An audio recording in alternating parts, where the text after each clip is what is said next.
Welcome to my presentation on the topic of multimodal assessment feedback in an asynchronous learning environment. Please join me as I propose to explore what, if any, are the potential benefits. Before beginning, I'd like to provide some context as to how and why I chose this topic. I teach CTF and other creative-based studies to junior high students grades 7s through 9 in an asynchronous learning environment.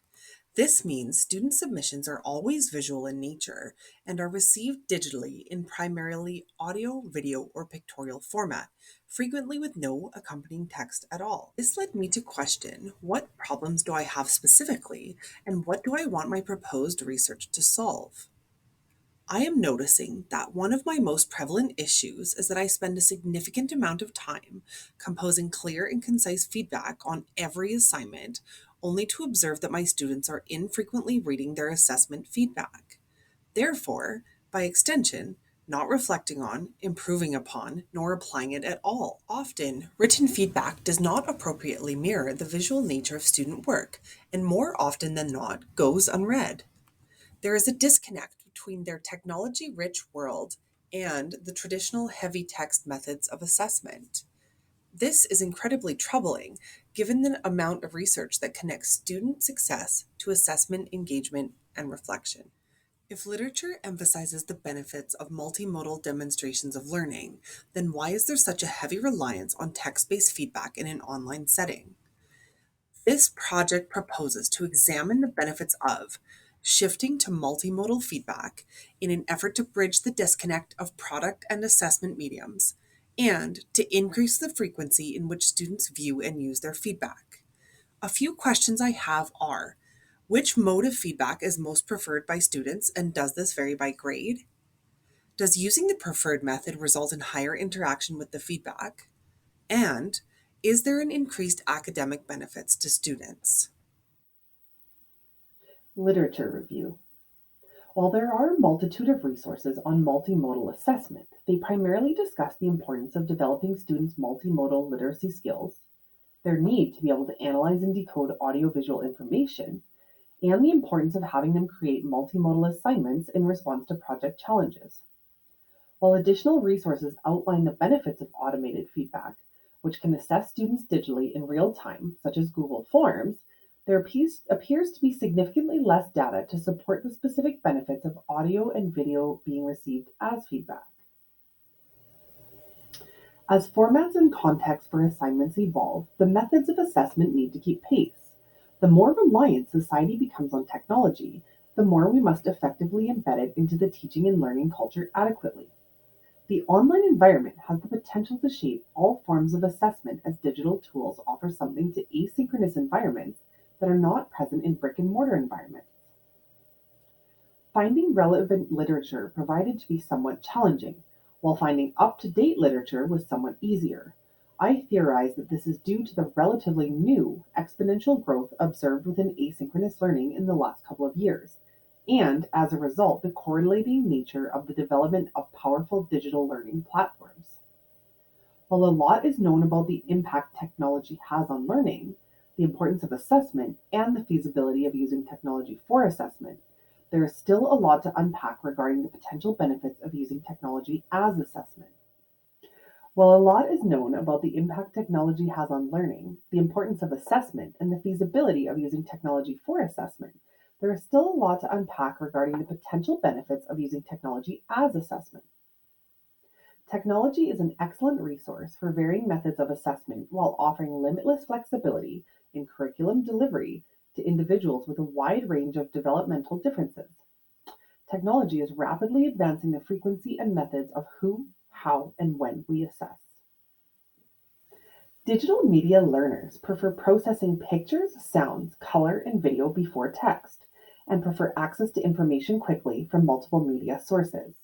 Video can support the development of learning complex skills, while a video is remembered better, contains more and different information, provides more cues to aid retrieval from long term memory, attracts more attention of learners, and increases learner engagement.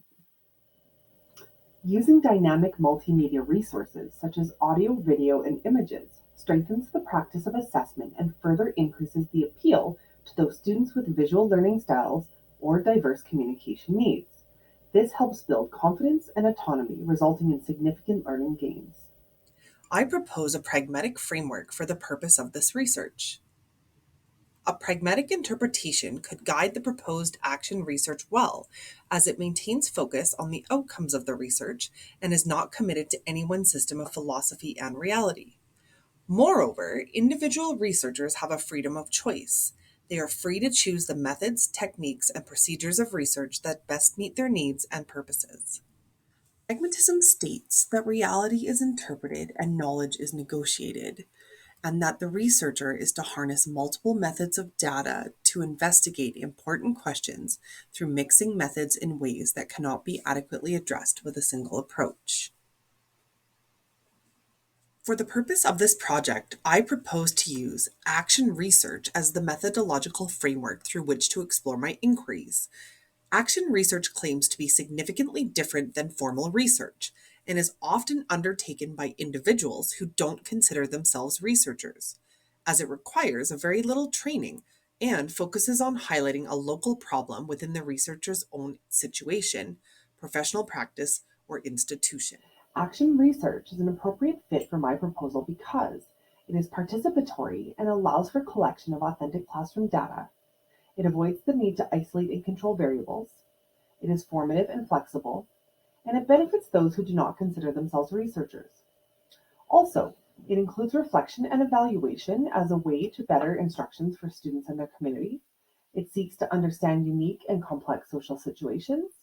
It works in an ongoing cyclical process, and it aims to respond to everyday classroom problems while enhancing the competencies of participants while often being collaborative. There are approximately 110 randomized students evenly spread across grades 7, 8, and 9, varying in ethnicities, genders, religious beliefs, and socioeconomic statuses, as well as geographical locations. There is one multi-online asynchronous classroom in one single public school, and the study will pilot for 2 terms, roughly half the school year, resulting in 2 unique sets of 110 students.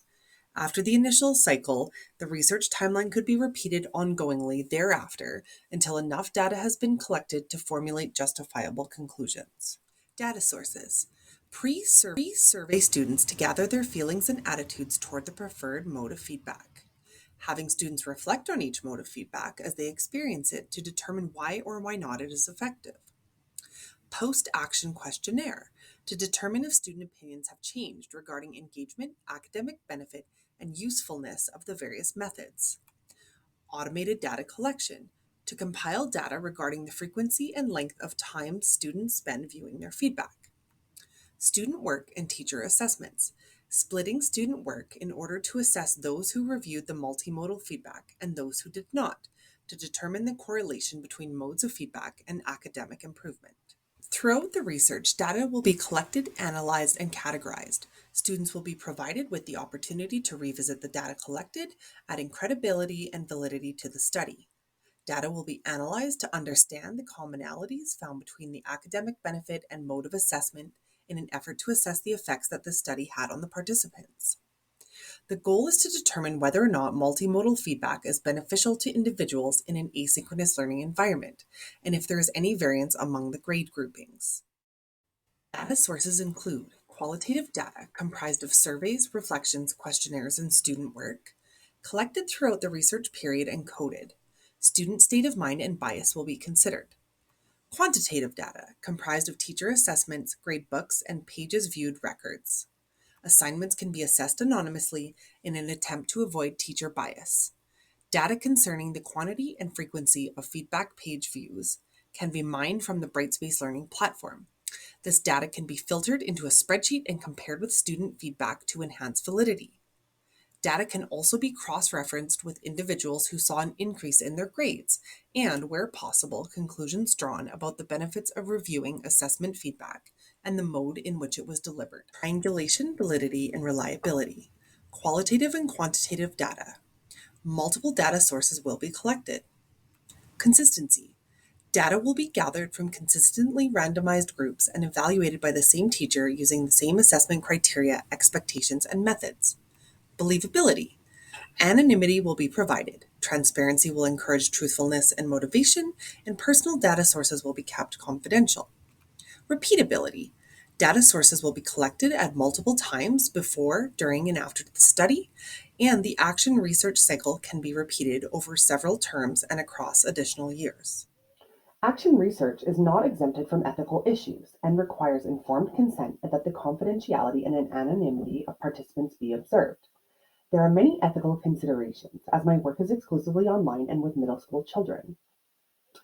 Informal conversations will not be published and participants will be kept confidential. There is still significant gray areas regarding the policy and procedures of digital data harvesting. There is a blurred dividing line between what I need to know as a teacher and what I need to know as a researcher. Much of what I am attempting to analyze is pre-automated by the Brightspace D2L platform. This brings with it concerns of privacy, and students will have the opportunity to ask questions throughout, and honesty and anonymity will be encouraged through transparency and privacy.